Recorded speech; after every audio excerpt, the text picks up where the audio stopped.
What up, YouTube? It's your boy once again. Um, okay, besides, guys, I don't know if the length of the video is going to be enough because I don't have enough space on my phone. But yeah, one thing, it's late. It's past 12, but I felt sleepless, so I was like, let me just chat with you guys because I always enjoy chatting with you and getting the little feedbacks that I'm getting from the comment section. So for those who can engage with me on the comment section, so let's just engage, guys, exchange ideas. Yeah, but as you can see from the title of the video, yeah, I almost lost my life. I've got a lot to say about the issue, but some of these things I'll save them maybe for a later video. But right now I just wanted to bring you guys into the picture of what really happened in my own perspective, and maybe for those who do not know what happened, they'll be hearing it for the first time and hearing what's going on in my life or what happened in my life. Yeah, but for those who know the story and those maybe who haven't taken me serious when I told them this, yeah, it's real, guys. And yeah, it was serious situation. So yeah, but without further ado, guys, so I just got mugged. I know. So for me, being me, whenever I'm telling people in my life, the ones at least I'm still close with right now, most of them couldn't believe because maybe it's the way I'm telling them, or maybe it's the way I'm coming out of the situation like that. So yeah, but to bring you guys into perspective, for those who do not know what happened, and for those who do not believe, on Friday, so at work I usually get paid on the 5th. So our internship, I'm in an internship in the agricultural field, so we get paid on the 5th of every month. Yeah, do not ask me why is that, it's just weird. That's how we found it, and yeah, it's not changing. So I waited for my pay because I've got expenses like that, and yeah, I've got debts. I need to pay expenses and all of that, groceries, rent, so on and so on. I waited for my payday, and on the day, I received a call from my brother, Commander. Most of you guys know him. So I received a call from Commander, then he's like, "Oh, dude, you know, Mkulu Aleko, right? Like, he's super sick in such a way that sometimes you're called he just mixes things, and he's admitted to hospital and it's critical." And I'm straight at work, I'm like, dude. And the last conversation I had with Umkulu was blessing Umhambelete. Whenever you get a chance, call. Whenever you can find a space to come back home, come back home. And I don't know, we always had that relationship with Umkulu because he so believed in agriculture that much, and he believed that a true man should invest in agriculture. So because I'm the only one in the family who did agriculture, he still believed that I'm the true man. So every time whenever I was with him like that in the space, or maybe every time when I'm with him like that in the space, Umkulu would have that connection of agriculture. he'd ask me around questions around agriculture, and he tried to fuse the ancient knowledge with my recent knowledge, contemporary knowledge, and so on and so on. So we had that relationship with Umkhulu. So it hit me that Umkhulu is in this stage right now. So I was like, I need to rush to home and see Umkhulu, especially at a stage like this, because they are saying it's critical.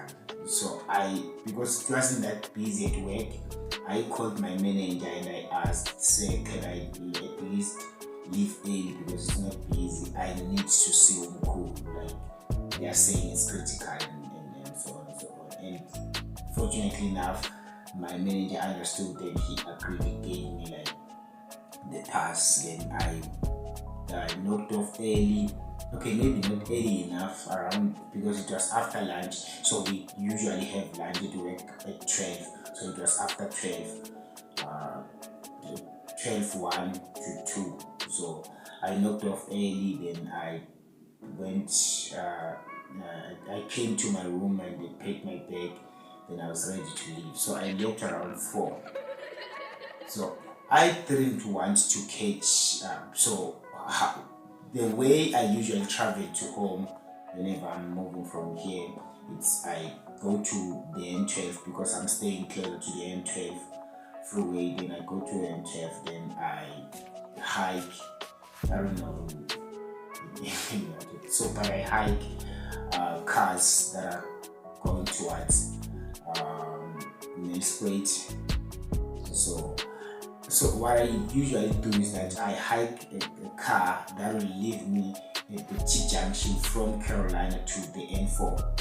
So from the N4, then I catch a car to Carolina. Maybe if I can get a car that can take me straight to home, then I can take that car straight to home. So because I knew it was late, or maybe it was late when I left on Friday. So I tried to catch a car that will take me straight from here to Carolina instead of to the N4, because I know I'll get there late and it's dangerous around those times of that. So every car that came by and suggested that they drop me off halfway before Carolina, I would refuse to take them. So I was hoping I could get. So finally I got a car that the guy told me that he's going to Carolina, so I took that car when I left. So halfway along the way, when we are approaching Wheatbank, we started arguing over how much I'm going to pay the guy. Then all of a sudden the guy got pissed, man. So I was like, dude, at least suggest to me how much you want me to pay, because I'm going to pay you what I usually pay a lot of drivers. So I won't say the figure, but if you feel like you require or demand a different figure, just suggest that figure to me, then we'll work around, and if I agree, I'll pay you. Like, it's just an exchange. So the guy ended up changing his mind. He was like, I'm no longer going to Carolina. Wheatbank. So I was like, dude, it's dangerous this time of night. The reason why I didn't want to take a car that will leave me halfway before Carolina is because of those dangers. So the guy, we argued over that thing up until he was adamant to say that, dude, I'm no longer going to Carolina. So I was like, okay, drop me off. I would have to catch another car. Little did I know that that's the hot spot for robbery and stuff like that. So as this guy was dropping me off, those who knows Wheatbank, so there's an offering from the freeway to Wheatbank. So at that offering, it's like a bridge thingy, like, so there's a garage down there, a petrol station. I think it's an engine garage. So these guys, they were waiting so whenever you're waiting down there at the petrol station, you can see everything that's happening on the N12 on the freeway. So they were waiting on the at the garage, looking at checking on the freeway what's going on, who's coming in, who's getting off a cab, who's hiking, and all of those things. So they saw me as I got off the car, and the car swayed and it turned into the off-ramp. They saw everything. So as I got off the car, and I started walking to the other side of the bridge so that I can hike cars that that are on the freeway already from Johannesburg, Delmas, and so on, and cars that are coming out of Witbank. I wanted to get those influx, hike the influx. So yeah, I got to as I'm moving towards the other side of the bridge where I'm going to hike. These guys moved from the bridge, and we met halfway. So as Maslangana halfway, these guys. So I'm approaching this guy. So I'm not jida in our own language. I'm not jida akubuka ngale ngapasi la chama khona imoto. So I'm moving on the freeway. So akubuka when I join the freeway, I'm approaching the intersection of the freeway. So I feel I turn at the intersection, approach me. So I'm like, it's just I didn't like notice them up until they turn and approach me. So I'm like, okay, it's just people coming from town and what. Yes, it's late, but it's guys, man. So maybe people are doing their own thing. So I'm here. If I'm here at this time of night, it's around 6, but because it's winter, so I'm like, if I'm here, they are here. Everyone's doing their own thing. So, and at that time, I'm running towards them because I wanted to get to the intersection fast, because I wanted to just get off there and leave. So as I'm about to pass these guys, they take out a gun and they point it to my head. Immediately as they put the gun in my head, like my mind just flashed like that, and I was just thinking of my son. I was like, is this how am I going to go out? And my son is so young, he hasn't even like reached a year yet. Guys, the only thing that was on my mind was just my son. And as these guys, they're like, okay, give us also, okay, but bangithuka F-Tech ungasibhazisi dika hamba nathi njani like ngingalahlisi side yabo. And I'm like, oh, okay. In my mind, I'm like, because of my son, I have to comply with everything these guys want. So I'm like, okay, pointing a spam, but first phone, I take out my phone, I give it to them. And they're like, password. I'm like, it doesn't have password. So like everyone who knows me, like my cell phone doesn't have a password. Like it never has a password. So I'm like, it doesn't have password. Then he's like, I was like, just check the phone. And just to prove that I wasn't, I don't know if it's late trauma or something, but I wasn't scared of these guys. I was just concerned with my son. So I could like conversate with them like casual, like it's people I know. That's why I was like, just check the phone before Umchuga and Umtetis and stuff like that. Then he checked, he found that I'm telling the truth. He was like, oh, okay. Then he was like, how much do you have in your wallet? I'm not sure right now because I've paid the guy in the car. So, but yeah, I'm like, I'm not sure right now because I've paid the guy in the car. Yeah, he just took out my wallet and he checked. He took out everything, like every cash I had in the wallet. Then after that, they started asking me about my banking PIN. Then I gave them my banking PIN. I think they asked about my banking PIN around 5 times. Then I kept giving it to them up until I think on the fourth time, when the other guy asked, I was like, dude, you just forgotten the pin I just gave you right now. And they were like, hey, no, just in better. So I was like, oh, okay. Because I'm starting to get pissed, man, because I'm complying and I'm giving you everything, and you're busy asking me the same thing over and over. Like, it's a broken record. Then the one who was pointing the gun at me, he gave the other guy the card, and he was like, go to the engine garage and withdraw cash, like everything on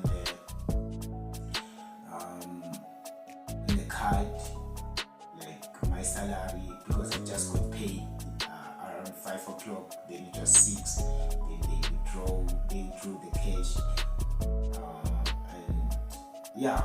But as when this guy had left, this one started like checking my cell phone. He checked my cell phone, then he saw pictures of me and my son. He was like, he started feeling pity for me. He started sympathizing, and he started changing the tune. He was like, okay, he took off the gun when this guy left. He was like, let us move to a certain spot so that singato jabisa letimoto ndlulayo lebantu ukuthi what's going on and that. Then he started checking my cell phone and saw the pictures, and he started sympathizing with me. Then so like, yeah, now that's emsebenzini bafo, so sinokulinda funa iphande nawe siyabona ukuthi uyayiphantela awunamali kangakanani, because I'm an intern, man, I'm not earning that much. So he's like, now siyabona uyayiphantela, but yeah, that is semphantweni, yes. And he was like, I won't take your cell phone because I can see it's sacred to you. It has pictures of you and your baby, and so on. I'll only just take the cash from the card. Then I was like, in my head, I'm like, dude, just do everything you want to do right now and let me go. Because right now I just want to get home, get to my bed and rest. I've just had a long day, and this is happening right now. Like, I just have to understand that my entire month's efforts, hard work and everything just went down the drain, because I haven't paid rent at that moment. I had bought some stuff like food in the house, but it wasn't enough. I was like, I'm going to add them once I got paid. I haven't paid like a lot of expenses. I've got debts that I needed to cover, but these guys wiped out, they took out everything and that. But I'm just so glad they didn't take my life, and I'm just pushing on, one step at a time, one event after the next. But guys, so besides, thank you for the support. I can see the channel growing. I'm just trying to upload every now and then, every moment I can get. But that was just what you talking about? for saving my life. I'm grateful to the Almighty for saving